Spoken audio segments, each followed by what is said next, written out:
निवडणूक 2026 15 जानेवारी रोजी ही निवडणूक होते. सुरुवातीच्या काळापासून आम्ही केंद्रामध्ये महायुतीचं सरकार आहे, राज्यामध्ये महायुतीचं सरकार आणि मीरा भाईंदर शहरामध्ये सुद्धा महायुतीचीच महापालिकेमध्ये सत्ता आहे ह्या मताचे आम्ही होतो. आणि त्या माध्यमातून या परिसराचे भारतीय जनता पक्षाचे नेते आणि स्थानिक आमदार श्री नरेंद्र मेहता यांच्याकडे पाठपुरावा करत होतो. परंतु सुरुवातीच्या पासूनच आम्हाला असं दिसत होतं की त्यांना युतीमध्ये मीरा भाईंदर महापालिका लढायची नाहीये आणि सातत्याने टाळत होते. शेवटी आम्हाला मी आदरणीय मुख्यमंत्र्यांशी बोललो, आदरणीय प्रदेशाध्यक्षांशी बोललो. त्यांनी तेव्हा एक पत्र काढून समन्वय समिती जी 3 आहे ती पाठवली. परंतु समन्वय समिती निश्चित केल्यानंतर सुद्धा त्यांनी माझा फोन वगैरे स्वीकारला नाही. नंतर मग त्यांनी त्यांच्या अध्यक्षांना फोन करायला सांगितलं. त्या फोनवरून मी त्यांच्या कार्यालयामध्ये 6 वाजताची वेळ होती म्हणून पोहोचलो. परंतु मेहता साहेब मात्र कुठेतरी कार्यक्रमामध्ये बिझी होते. ते तब्बल 7च्या दरम्यान त्या ठिकाणी आले. तोपर्यंत राज्याचा मंत्री असताना सुद्धा काही कार्यकर्त्यांसाठी आणि महायुतीसाठी, कारण शेवटी आदरणीय नरेंद्रजी मोदी, आदरणीय योगीजी, आदरणीय देवेंद्रजी ज्या पद्धतीनं पूर्ण देशामध्ये महायुतीच्या सरकारचे जे जे विकास कामं आहे त्याचं पर्व राबवत आहेत आणि त्यामुळे आणि सर्वसामान्य आमच्या मीरा भाईंदर शहरातील महायुतीच्या कार्यकर्त्यांना न्याय मिळावा यासाठी मी तो अपमान गिळून सुद्धा त्या ठिकाणी बसलो. परंतु आल्यानंतर त्यांनी कलर केलेली एक अशी चिठ्ठी दाखवली आणि त्या चिठ्ठीमध्ये 13 जागा आम्ही तुम्हाला देऊ आणि जर ह्या 13 जागा सुद्धा तुमच्या आम्ही जर तुम्हाला मदत केली तरच निवडून येतील असं मला सांगितलं. मी त्यावर काही न बोलता त्यांना एवढंच सांगितलं की साहेब, मीरा भाईंदर मध्ये तुम्ही 61 आहात, आम्ही 22 आहोत, कारण दोघांच्याही ह्या सिम्बॉलवर निवडून आलेल्या जागा आहेत.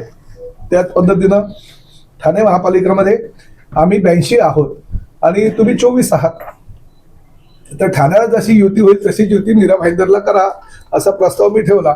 आणि प्रामुख्यानं मला ह्या गोष्टीचा आनंद वाटतो की मी ज्या मतदारसंघाचं प्रतिनिधित्व करतो त्या ठाणे महापालिकेमध्ये युती झालेली आहे. त्यांचे 24 जागा असताना आम्ही त्यांना 40 जागा दिल्यात आणि मीरा भाईंदर महापालिकेमध्ये 22 जागा असताना आम्ही फक्त 36 जागा त्यांना मागितल्या होत्या.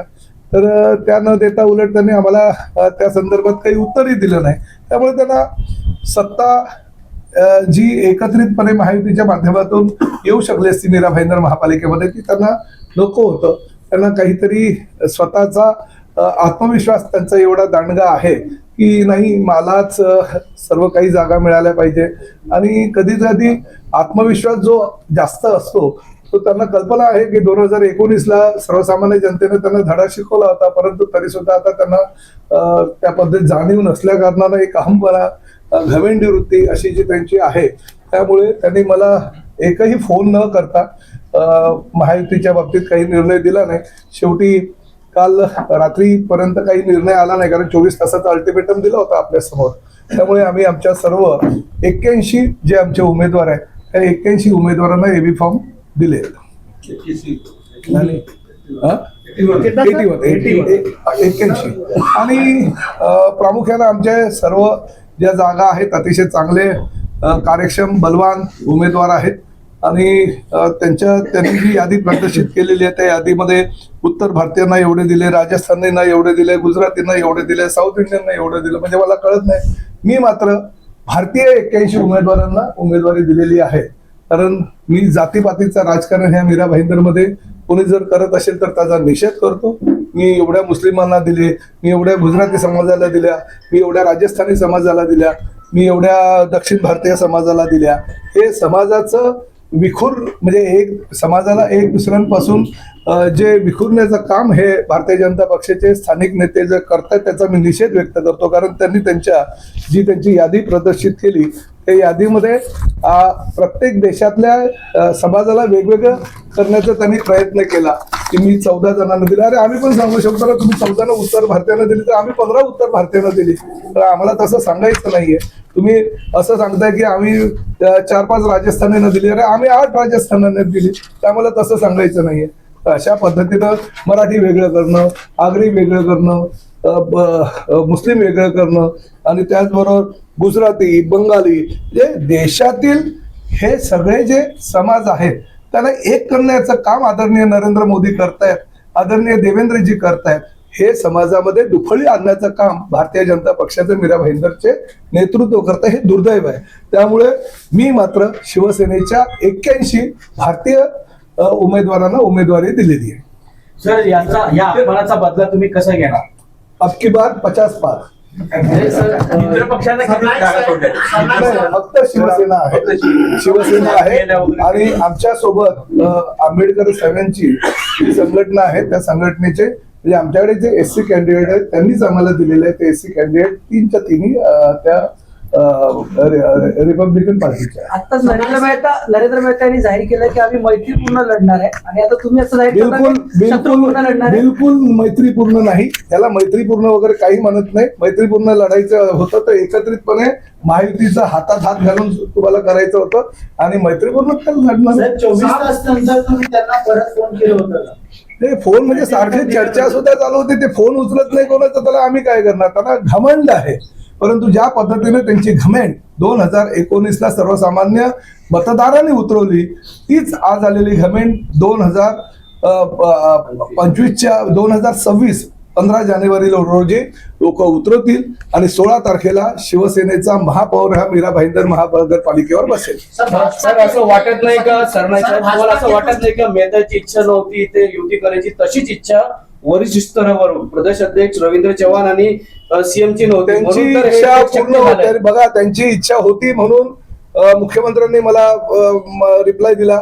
आजही माझ्या ठाणे महानगरपालिका क्षेत्रातील ओळा माजिवडा विधानसभा मतदारसंघामध्ये मी 3 जागा ज्या आमच्या जागा होत्या 4-4चे पॅनल आमचे होते म्हणजे 24 तर त्यांच्या जागा आहेत पण माझ्या मतदारसंघामध्ये 3 जागा मी भारतीय जनता पक्षाला त्या ठिकाणी सोडलेल्या आहेत.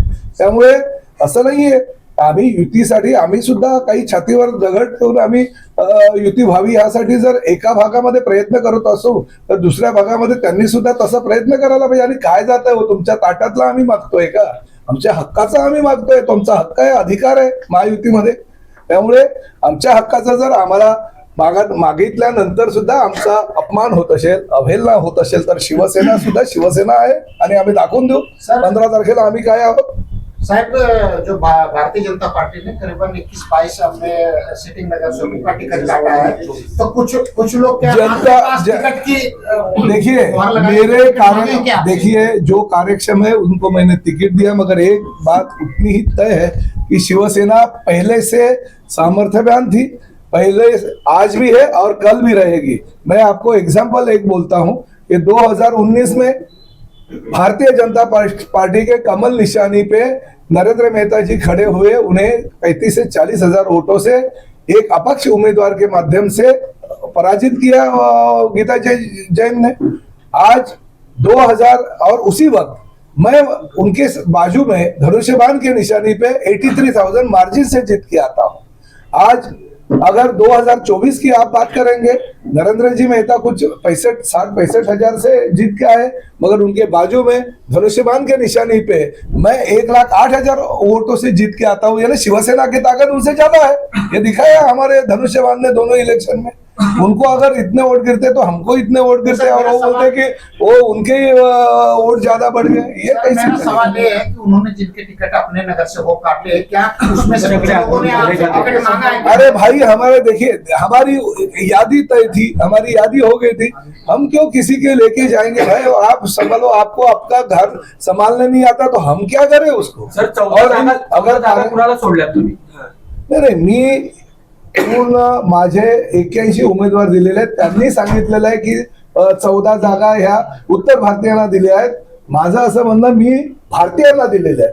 हे भारताचे नागरिक आहेत त्यांना मी उमेदवारी दिलेले आहे. त्यांच्या जाती पातीचं राजकारण करणं देशातल्या हा दक्षिण भारतीय आहे, हा उत्तर भारतीय आहे, हा बंगाली आहे, हा मुस्लिम आहे, हे जातीपातीचं राजकारण नरेंद्र मोदींनी सुद्धा आणि आदरणीय देवेंद्र फडणवीस यांनी सुद्धा केलेलं नाही. पण या मीरा भाईंदर शहरामध्ये जातीपातीचं राजकारण करून माझ्या पक्षातर्फे मी ह्या जातीच्या लोकांना एवढं दिल्यावर तुम्ही असं म्हणत असाल 14 उत्तर भारतीयांना दिले तर आम्ही सुद्धा 15 उत्तर भारतीयांना दिले. परंतु आम्ही असंच सांगतो की आमचे 81च्या 81 उमेदवार हे भारतीय आहे. नाही, नाही, सर. चौदह जो 14 सीटें हैं 14 पर 95 से 85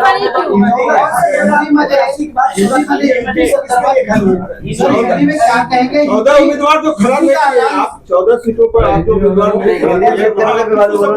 नहीं, देखिए एक बात आपको मैं बोलता हूँ, जो एरिया में शिवसेना की ताकत है, जिस एरिया में 2017 में हम 2 नंबर के थे, वो सब 2 नंबर के प्रभाग में हमने उम्मीदवार खड़े किए हैं.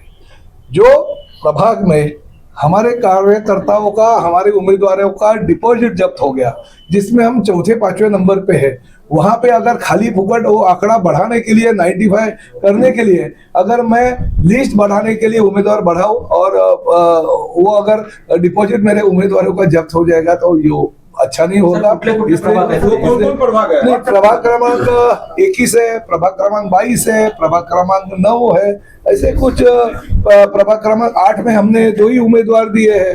तो किसी भी, देखिए ये 2017 का जो गणित था, जो 95 वहां पे हमने उम्मीदवार खड़े किए थे, मगर इस वक्त वो प्रभाग में अगर हमारी ताकद नहीं है तो हम उम्मीदवार खड़े करके चले गए. जे काँग्रेस सामने आहे मग काँग्रेस बरोबर आपली छुपी युती असणार का? नाही हो, काँग्रेसचा आणि आमचा संबंध काय? काँग्रेस बरोबर आम्ही कशाला युती करू? काँग्रेसने त्यांच्या जागा आहेत त्या सगळीकडे त्यांच्या जागा उमेदवार त्यांनी उभे केलेले आहेत. तर याच्यामध्ये नवीन चेहऱ्याने राजनीती आहे. हो, बरेच आमचे नवीन चेहरे आहेत जे चांगले कार्यक्षम आहेत, जे सर्वसामान्य जनतेमध्ये मिसळून आहेत, सर्वसामान्य जनतेमध्ये कामं करतायत आणि लोकप्रिय आहेत लोकांचे कामं करण्यामध्ये. त्यामुळे त्या सर्वांना आम्ही त्याच्यामध्ये क्या बातचीत हुई और क्या क्यों टूटी युति? नहीं, देखिए युति टूटी तो नहीं है, मैं अभी भी बोलता नहीं हूँ. इनको युति करनी नहीं थी भाई, टूटी. इनको अगर दिल में रहता था कि शिवसेना को साथ में लेके जाने का, तो हम तो यही बोलते कि 95 में से 95 जगह हम लोग जीत के आ सकते थे. इतनी ताकत मीरा भाईंदर में शिवसेना भारतीय जनता पार्टी, वो यही सोचते हैं कि नहीं, शिवसेना का बाजू में रखने का, शिवसेना अगर सत्ता में आएंगे तो हमको हमारी मनमानी करने को नहीं मिलेगी. ये मनमानी उनकी प्रताप सरनाईक रोक सकता है, शिवसेना रोक सकता है. इसलिए अगर उनको हमारे साथ युति नहीं करेगी तो प्रताप सरनाईक सक्षम है, इस राज्य का मंत्री है, अपने शिवसैनिकों को ताकत देने में माहिर है.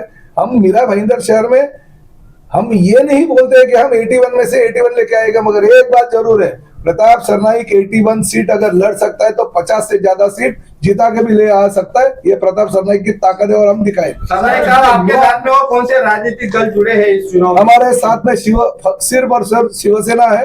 अंबेडकर साहब की आरपीआई जो है हमारे साथ गठबंधन उनका है. मेरे लिस्ट में जो हमारे सिंबल पे खड़े हैं वो 3 आरपीआई के कैंडिडेट है. आपके साथ में थे, पार्टी ने कहा, आप कैसे देखते? सभी समाज को नहीं कहा, उन्होंने देश के अखंडता को धोखा और अलग अलग कर दिया है.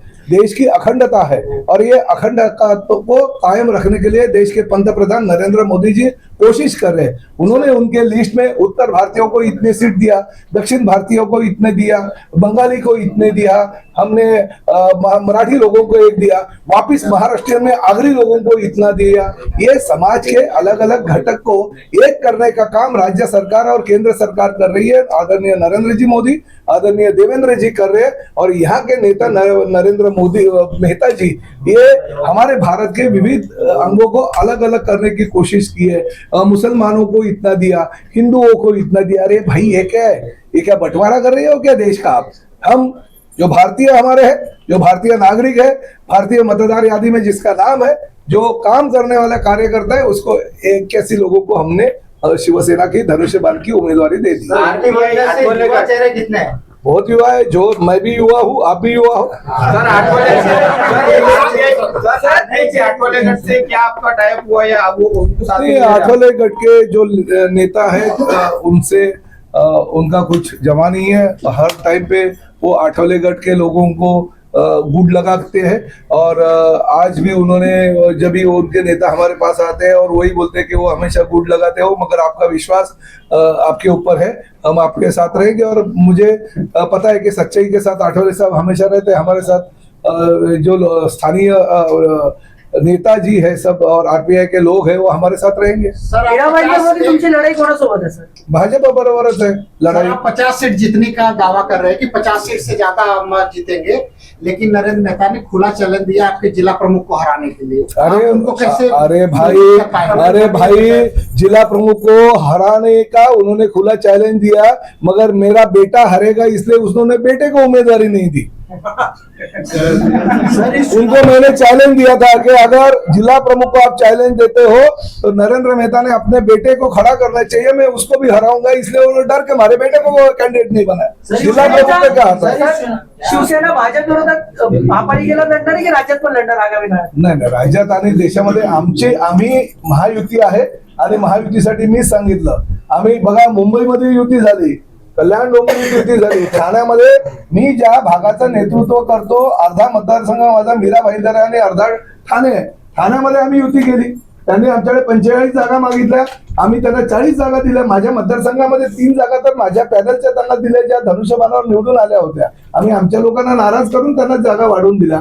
तशाच पद्धतीनं ह्यांनी सुद्धा मीरा भाईंदरमध्ये करणं कर्तव्य होतं, या ठिकाणी आम्ही 37 जागा मागितल्या होत्या, त्यांनी 36 द्यायच्या होत्या, अजून काही 1-2 कमी करायला पाहिजे होता, परंतु फक्त सत्तेमध्ये कुणाला सहभागी करून घ्यायचं नाही, सत्ता मात्र स्वतः उपभोगायची आणि 10 वर्ष सत्ता उपभोगल्या मात्र शहराचा काही विकास काम करायचं नाही।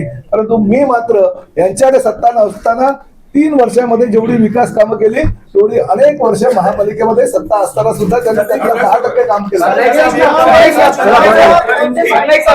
आक्रामकता अपनाई उसके बाद आपने भी आक्रामकता अपनाई, दोनों की आक्रामकता के बाद और 16 तारीख के रिजल्ट के बाद कोई बात करने की गुंजाइश है? नहीं, बात करने की क्यों गुंजाइश रखेगी, हम तो एक हमारे बलबूते पे 50 अगर सीट लेके आएंगे तो क्या जरूरत है हमें किसी की, 50 तो हम मेजोरिटी पे आ जाएंगे और हमारा नारा ही रहेगा आपकी बात 50 बार। 16 तारीख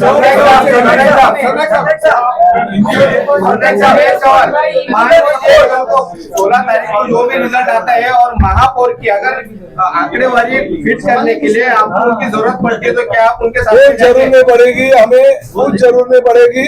हम आज भी कहते हैं कि लोग इतने जानकार हैं जिन्होंने नरेंद्र मेहता जी को 2019 में जैसे घर पे बिठाया था, आज 2026 में वापस घर पे बिठाने के लिए लोग तैयार हैं, खाली चुनाव का इंतजार कर रहे हैं। चुनाव पारदर्शी होगा इसको सुनिश्चित आप जरूर होगा पारदर्शी, में राज्य का मंत्री हूँ, कौन क्या करेगा देखता हूँ, चुनाव क्यों नहीं पारदर्शी होगा। अरे भाई अभी तक चलता था, अभी नहीं चलेगा, ये प्रताप सरनाईक है, उन्होंने कोशिश की थी, अगर प्रताप सरनाईक के एक लेटर से क्या हो गया आपको भी पता, कि जो मतदार यादी थी, मतदार यादी में बदलाव उन्होंने किया था, मगर बदलाव करने के बाद एक लेटर दे दिया तो सब लाइन पे आ गया, मतदार यादी में बदल हो गया। यहाँ पे पारदर्शकता ही होगी, क्योंकि हमारे नेता एकनाथ शिंदे साहब ने प्रताप सरनाईक को मंत्री बनाए, एक ताकत दिया मीरा भाईंदर को डेवलप करने के लिए, मीरा भाईंदर शहर सपनों का शहर बनाने के लिए, जो आपका होगा और मेरा भी होगा, सबका होगा। मीरा भाईंदर आगे भविष्य में सपनों का शहर बनाने प्रताप सरनाईक आगे बढ़ेगा। सर बस आरोप लगाया था कि बीजेपी जो महानगर पालिका के कुछ कर्मचारी हैं वो बीजेपी को सहयोग कर रहे हैं, तो इस वक्त भी कुछ पूर्व कर्मचारी नगर सचिव 3 नगर सचिव बीजेपी के साथ सहयोग कर रहे हैं, तो आप कैसे अरे भाई 16 तारीख तो जाने दो, आखिर प्रताप सरनाईक राज्य का मंत्री है, वो उन्होंने भूलना नहीं चाहिए, चाहे महानगर पालिका का कर्मचारी हो चाहे दूसरे कर्मचारी होने दो। इस बार 15 तारीख तक वो मदद करेंगे, 16 तारीख को जाएंगे किधर भाई। यहाँ प्रताप सरनाईक है और एकनाथ शिंदे जी उप मुख्यमंत्री है और नगर विकास डिपार्टमेंट भी उनके पास है, वो ना आप ही मदद कैसा करते हैं वो भी हम भी देखेंगे ना भाई। आपको लगता है कि वोटों की चोरी अभी भी नहीं होगी, क्या होगी? नहीं क्यों होगी भाई, हम सक्षम है, अभी हमारे शिवसैनिक सक्षम है। चलो